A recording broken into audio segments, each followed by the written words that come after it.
staff, right? If I'm gonna be using the double staff method, okay, I don't want to be standing like this, facing my opponent, right? Okay, and I don't want my bow staff to be low. I want it to be up. Okay, so what I'm gonna do is I'm gonna bring the bow staff up, and I'm gonna pivot on my foot, right? And I can raise it just a little bit higher to get more. I'll show you from the side to get more power in my strike, right? Get more power in my strikes, okay? Because if I'm down here, right, I can't throw strikes from this position, effective strikes, okay?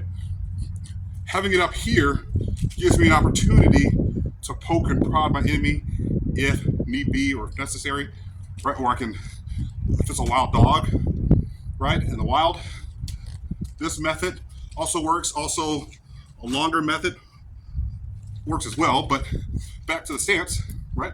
Having it up here gives me a lot more leverage. Down here, I have no ability to really throw a powerful strike. See, from right here, I can throw a strike right here. And I'll even show you another one, another trick. So from here, I can still throw a longer strike. Okay, so I'll show you from the front. Having it up here is one of the best ways. Once again, I can ward someone off, right? I can also throw a strike, come across the body, step to the side. I can go down, I can go high, but I always typically want to start from this stance right here.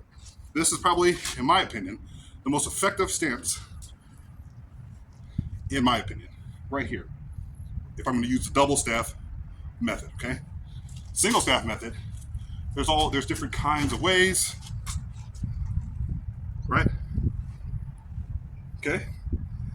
There's different ways, but for this video, this method, I want to use this. Once again, I get a lot of power from this strike, right? So, upper method.